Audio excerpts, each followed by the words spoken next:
बिस्मिल्लाहिर्रहमानिर्रहीम। अस्सलाम वालेकुम। 9th क्लास की केमिस्ट्री की आज की क्लास में तमाम स्टूडेंट्स को वेलकम करता हूँ।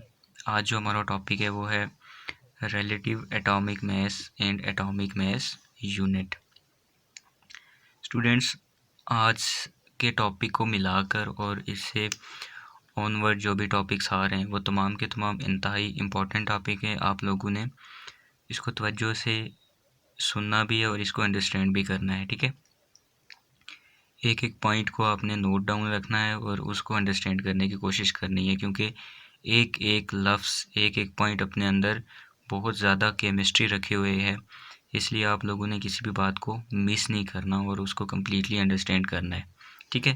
तो शुरू कर देते हैं टॉपिक को। हमारा जो टॉपिक है उसमें सबसे पहले मैं आपको क्लियर करूँगा रिलेटिव एटॉमिक मास क्या होता है और एटॉमिक मास यूनिट क्या है, ये मैं आपको एंड पे बताऊँगा। ये छोटी सी बात है। अच्छा स्टूडेंट्स, आप लोग पिछले लेक्चर में लेक्चर नंबर 5 में एक टर्म जो हमने पढ़ी एटॉमिक मास, इससे तो आप लोग अब कम्प्लीटली वाकिफ़ होंगे कि एटॉमिक मास क्या होता है।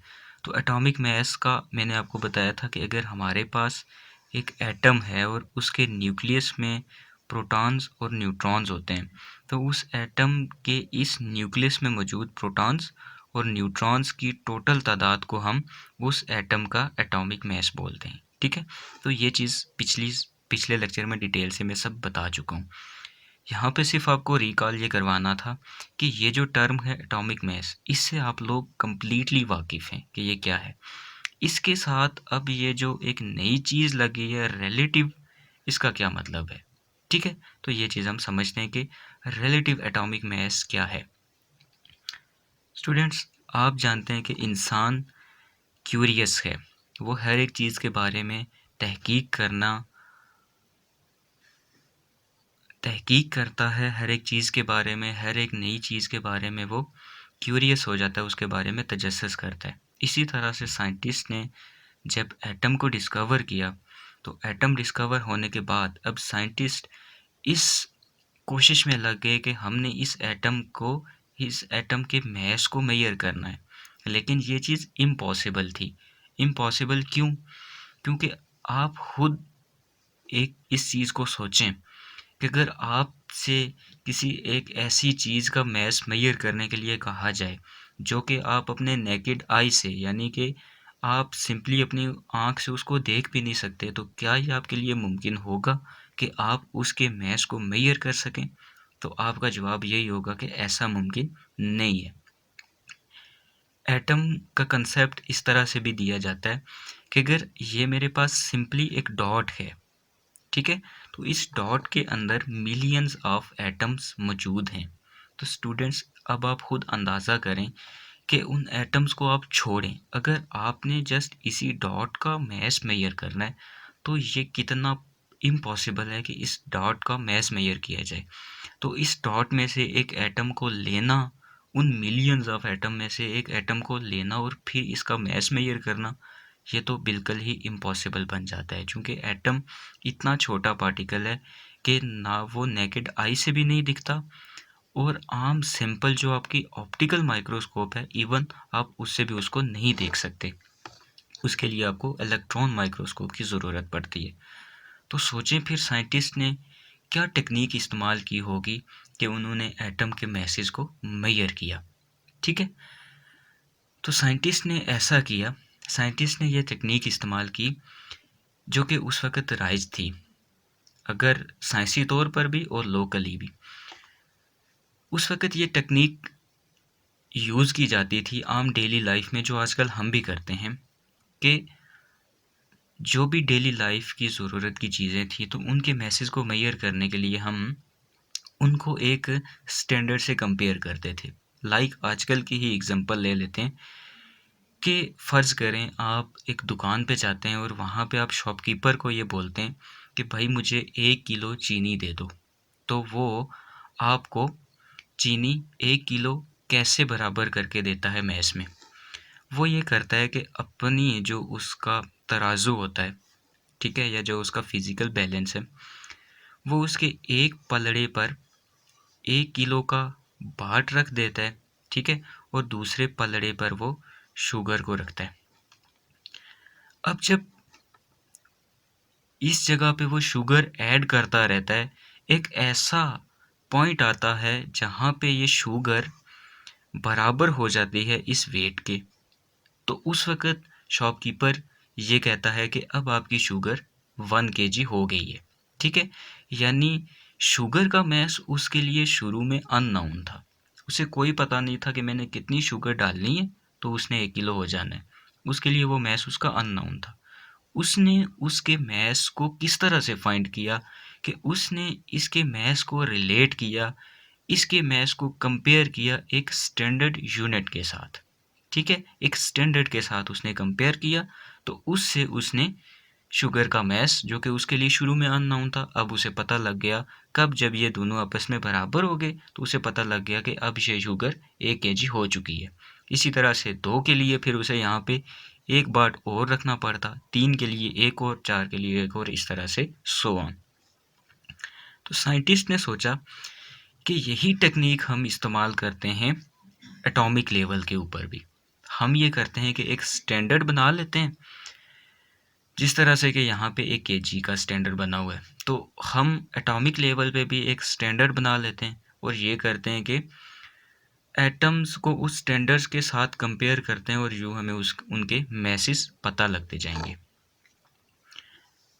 तो शुरू में उन्होंने ये किया, चूँकि एटम के लिए स्टैंडर्ड बनाना था, तो फिर ये ज़रूरी था कि आप एलिमेंट्स में से ही कोई स्टैंडर्ड बनाएं, ठीक है? क्योंकि डेली लाइफ की अशिया में से तो आप बना नहीं ना सकते, क्योंकि डेली लाइफ की अशिया जो है वो विजिबल हैं।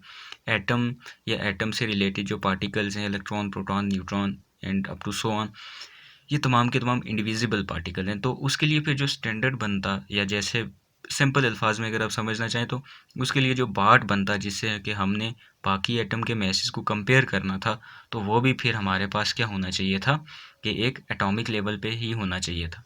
तो शुरू में उन्होंने ये किया कि हाइड्रोजन और ऑक्सीजन को उन्होंने वो स्टैंडर्ड बना लिया कि जिससे उन्होंने एटम के मैसेज को कंपेयर करके उनके एटॉमिक मैसेज फाइंड करना शुरू किए, ठीक है? ये टर्म यहाँ पे याद रहे कि उन्होंने एटॉमिक मैसेज फाइंड करना शुरू किए थे, ठीक है? किलोग्राम, ग्राम की बात बाद में आएगी। तो उन्होंने ये किया कि स्टैंडर्ड माना हाइड्रोजन के मैस को और फिर एक टाइम के लिए ऑक्सीजन के मैस को, कि इनके मैसेज को हम स्टैंडर्ड मानते हैं और इनको स्टैंडर्ड मान के तो बाकी एटम के मैसेज हम फाइंड करते हैं। लेकिन ये जो स्टैंडर्ड माना, ये एक साइंटिस्ट था आपका एवोगैड्रो। इसने 1811 में उसने इन दो एटम्स को स्टैंडर्ड माना। लेकिन यहाँ पे एक डिफ़िकल्टी थी कि हाइड्रोजन और ऑक्सीजन आपके पास गैसियस फॉर्म में मौजूद थी। तो अब आप खुद सोचें कि एटम तो एक पार्टिकल है, एक पार्टिकल के मैस को अगर आप फाइंड करना चाहते हैं तो उसके लिए अगर आप उसको रिलेट करेंगे किसी गैसियस एटम के साथ तो ये चीज़ डिफ़िकल्ट थी। दूसरा ये था कि ये सॉरी दूसरा ये था कि ये आग पकड़ने वाली भी थी, यानी हाइड्रोजन या ऑक्सीजन ये एशिया के जलने में भी मदद देती थी। तो ये चीज़ इतना अरसा तक नहीं चली। फिर 2 साइंटिस्ट आए जिनका एक का नाम था ओलेंडर और नियर। इन्होंने 1957 में ये प्रोपोजिशन दी कि बजाय हाइड्रोजन और ऑक्सीजन के मैसेज को स्टैंडर्ड बनाने के, हम ये करते हैं कि हम कार्बन का जो मैस है इसको हम स्टैंडर्ड मान लेते हैं और इसके मैस के साथ कंपेयर करके फिर हम बाकी तमाम मैसेज एटम्स का एटॉमिक मैस फाइंड करते हैं। इस चीज़ को फिर 1961 में international union of pure and applied chemistry ने एक्सेप्ट कर लिया और उन्होंने ये कहा कि ये जो प्रोपोजिशन है ओलेंडर और नियर की कि कार्बन के एटम को स्टैंडर्ड माना जाए, इनकी प्रोपोजिशन दुरुस्त है। इसमें फिर ये किया गया कि 1961 में under international union of pure and applied chemistry, इसके अंडर जो कार्बन था उसका जो आइसोटोप है जिसका एटॉमिक मास 12 है उसको स्टैंडर्ड मान लिया गया, ठीक है? आइसोटोप का मैं यहाँ पे आपको डिटेल नहीं बताता, सिर्फ इतना याद रखें सिंपली कि आइसोटोप एक ही एटम के जो हैं वो डिफरेंट टाइप्स होती हैं, डिफरेंट शक्ल्स होती हैं उसकी, ठीक है। अभी यहाँ पे आप इतना उसको अंडरस्टैंड, जब वो अपने लेवल पे आएगा तो हम उससे डिटेल में वहाँ पे बात करेंगे। तो इसी तरह से कार्बन का एटम है, उसकी 3 अशकाल होती हैं। उसमें से एक शक्ल उसकी ये है कि जिस शक्ल का एटॉमिक मास 12 है, तो उन्होंने ये किया कि इस कार्बन 12 यानी carbon with the atomic mass 12, उन्होंने इसको स्टैंडर्ड मान लिया, ठीक है। कि इस मैस को स्टैंडर्ड मानते हुए हमने बाकी एटम के मैसेज को फाइंड करना है। अच्छा, यहाँ तक की बात क्लियर होगी। अब अगली बात सुने। तो देखें स्टूडेंट्स, जहाँ पे भी मैथ्स की बात आती है तो फिज़िक्स में हम लोग ये यहाँ पे भी पढ़ेंगे। आप लोग शायद पहले पढ़ भी चुके होंगे, अगर आप लोग 9th के काफ़ी एंड पे या दरमियान में कहीं मेरा लेक्चर देख रहे हैं तो आपको पता होगा कि किसी भी फिज़िकल क्वांटिटी को एक्सप्रेस करने के लिए हमें एक यूनिट की ज़रूरत पड़ती है। तो यहाँ पे हमारे पास फिज़िकल क्वांटिटी है मैस, इसको एक्सप्रेस करने के लिए फिर हमें एक यूनिट की ज़रूरत थी। उसके लिए अब हम किलोग्राम या ग्राम तो यूज़ नहीं कर सकते थे, क्योंकि ये मैसेज में एक बहुत बड़ी यूनिट्स हैं, ठीक है। इसलिए फिर साइंटिस्ट ने ये तजवीज़ दी कि एटॉमिक मास स्केल की बुनियाद पर एक नई यूनिट बनाते हैं, जिसको उन्होंने नाम दिया एटॉमिक मास यूनिट। कि एटम के जो एटॉमिक मासेस हैं उनको आप एक्सप्रेस करें किसमें, एटॉमिक मास यूनिट में। तो इस फिर यूनिट की बेस पर जो international union of pure and applied chemistry थी, उसने ये कहा कि जो आप स्टैंडर्ड बना रहे हैं जिससे आपने बाकी तमाम एटम के एटॉमिक मासेस को डिराइव करना है, तो वो कार्बन एटम को बनाएं। और कौन से कार्बन एटम को, जिसका एटॉमिक मास 12 है। और 12 फिर अब हम क्या कहते हैं कि जिसका atomic mass 12 atomic mass unit है, ठीक है।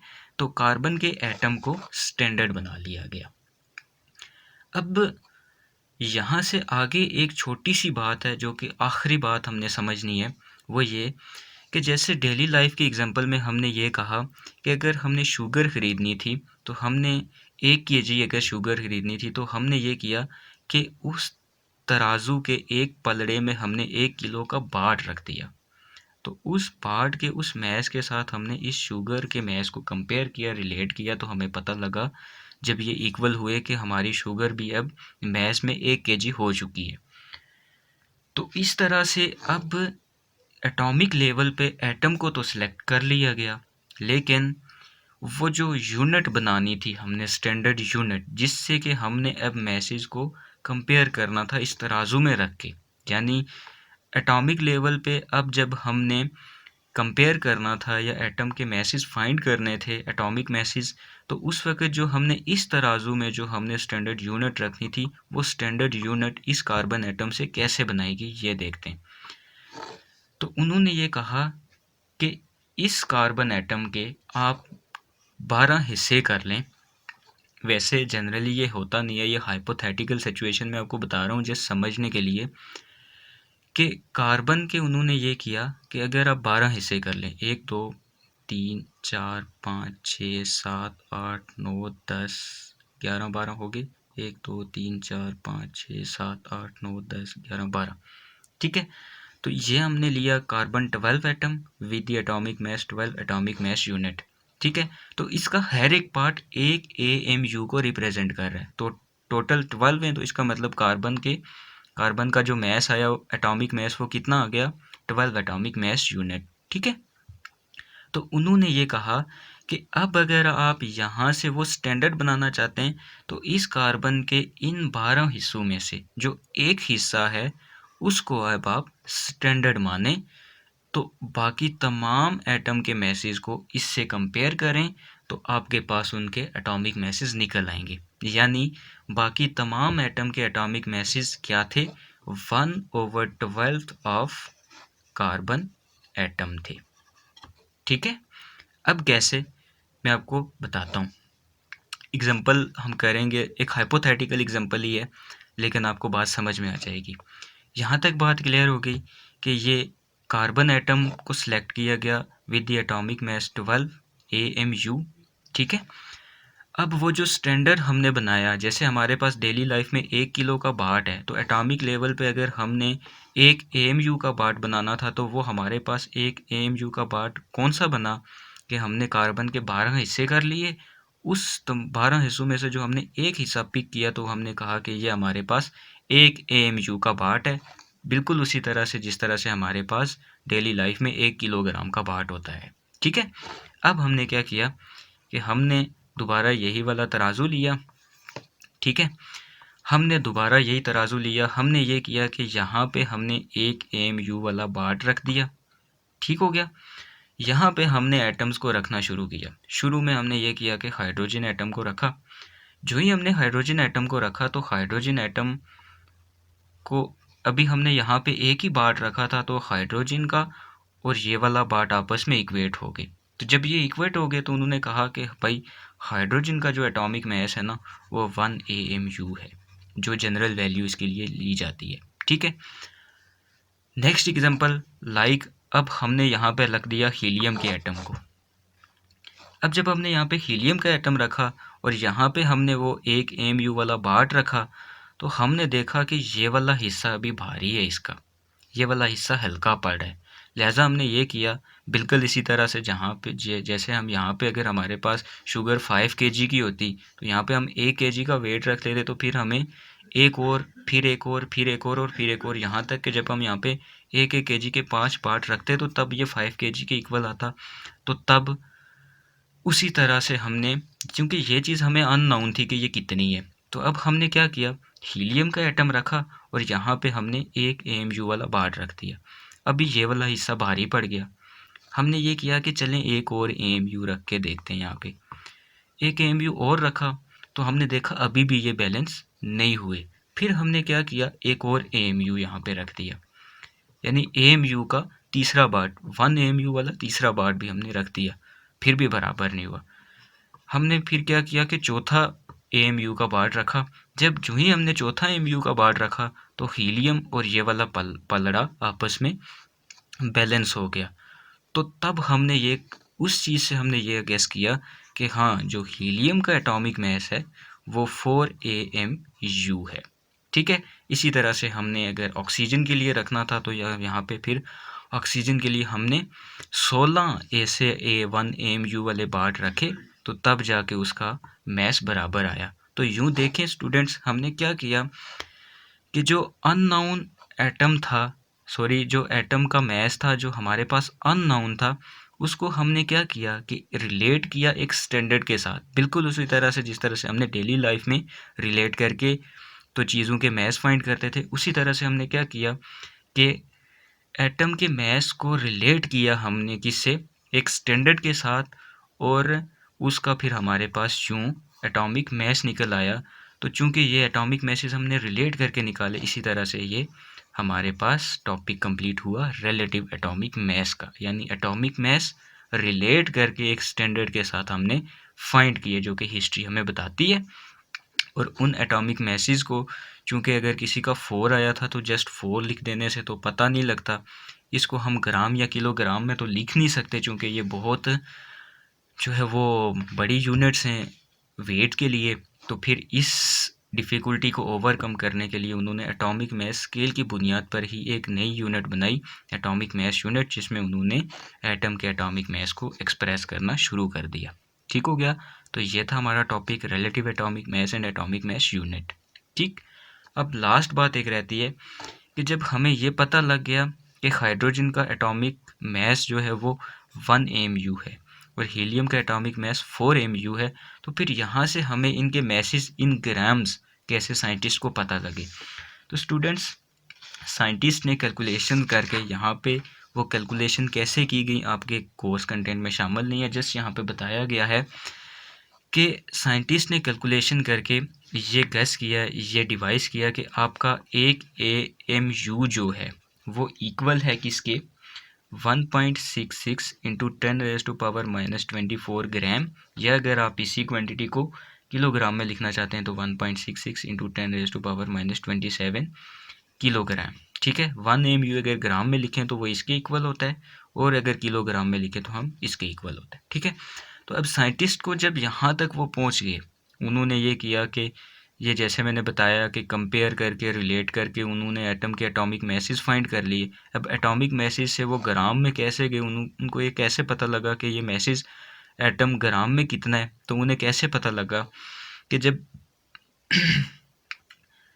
जब उन्होंने कंपेयर करके, जब उन्होंने कैलकुलेशन करके ये चीज़ डिवाइस कर ली कि 1 AMU 1.66 इंटू 10⁻⁻24 ग्राम के इक्वल है, तो इसका मतलब अगर किसी एटम, तो इसका मतलब हाइड्रोजन का जो वेट है या जो मैस है वो ग्राम में फिर कितना होगा, चूँकि इसका 1 AMU होता है, तो 1 इसका एटॉमिक मैस आ गया, मल्टीप्लाई बाय जस्ट 1 AMU इसका मैस है, तो आपने इसकी इस क्वांटिटी से मल्टीप्लाई कर देना है -24 ग्राम। तो इसका मतलब इसका ग्राम में हाइड्रोजन का मैस कितना आ गया, 1.66 इंटू 10⁻⁻24 ग्राम। ठीक है, यानी हाइड्रोजन का जो एटॉमिक मैस है इन एटॉमिक मैस यूनिट्स वो 1 AMU है, और इसी हाइड्रोजन का जो मैस है इन ग्राम्स वो 1.66 इंटू 10⁻⁻24 ग्राम है, या -27 किलोग्राम। ठीक है, इसी तरह से अगर हम हीलियम की बात करें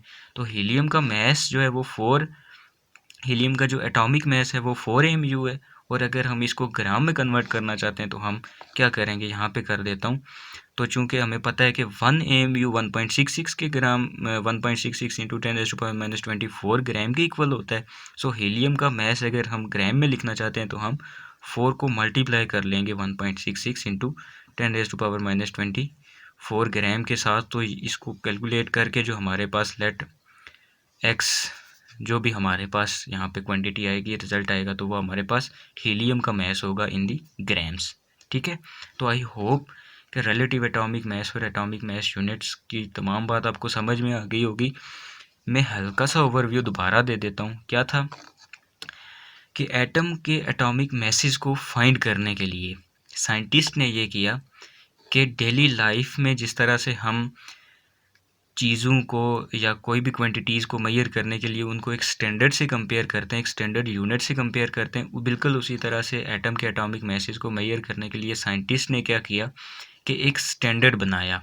ठीक है, कि जिस स्टैंडर्ड से कंपेयर करके उन्होंने बाकी जितने भी एटम है उनके एटॉमिक मैसेज को फाइंड करना था। शुरू में उन्होंने हाइड्रोजन और ऑक्सीजन को बनाया, जो कि साइंटिस्ट एवोगैड्रो ने 1811 में ये स्टैंडर्ड बनाया था, लेकिन कुछ डिफ़िकल्टीज़ की वजह से हाइड्रोजन और ऑक्सीजन को आगे कंटिन्यू नहीं करवा पाए। फिर 1957 में दो साइंटिस्ट आए, ओलेंडर और नियर। उन्होंने ये कहा कि हम कार्बन एटम को स्टैंडर्ड बनाते हैं। इस बेस पे फिर हमने ये करना है कि बाकी तमाम एटम्स के एटॉमिक मैसेज को कैलकुलेट करना है। 1961 में international union of pure and applied chemistry ने उनकी इस प्रोपोजिशन को एक्सेप्ट कर लिया। उनके मुताबिक कार्बन का जो है एग्जैक्ट मैस जो है वो 12 माना गया, और 12 कौन सा माना गया, एटॉमिक मैस यूनिट में। इनके फिर एटॉमिक मैसेज को एक्सप्रेस करने के लिए जो यूनिट बनाई गई वो एटॉमिक मैस यूनिट थी। इसके मुताबिक फिर कार्बन का जो आइसोटोप था C12 वाला, उसको exact mass 12 atomic mass unit माना गया। अब उसके बाद बात ये आई कि हमने वो जो स्टैंडर्ड यूनिट बनानी है तो वो कैसे बनानी है। तो उन्होंने ये कहा कि आप कार्बन के अगर 12 पार्ट कर लें तो कार्बन के 12 पार्ट में से जो इसका एक हिस्सा होगा वो स्टैंडर्ड यूनिट है। इस स्टैंडर्ड यूनिट से कंपेयर करके आप बाकी तमाम एटम्स के एटॉमिक मैसेज को फाइंड कर सकते हैं। उन्होंने फिर कैसे किया कि जैसे मैंने आपको हाइपोथेटिकली ये समझाया कि एक पलड़े में उन्होंने एक AMU रखा और यहाँ पे वो एटम्स को रखते गए। हाइड्रोजन को रखा तो एक ही में वो इक्वल आ गया, लिहाजा उसका एटॉमिक मैस 1 AMU माना गया। हीलियम को रखा गया तो एक रखने से वो बराबर नहीं आया, 2 रखने से नहीं आया, फिर 3 रखने से नहीं आया, 4 रखने से बराबर आया। सो हीलियम का एटॉमिक मैस 4 AMU माना गया। इसी तरह से बाकी तमाम एटम्स के एटॉमिक मैसेज फाइंड किए गए।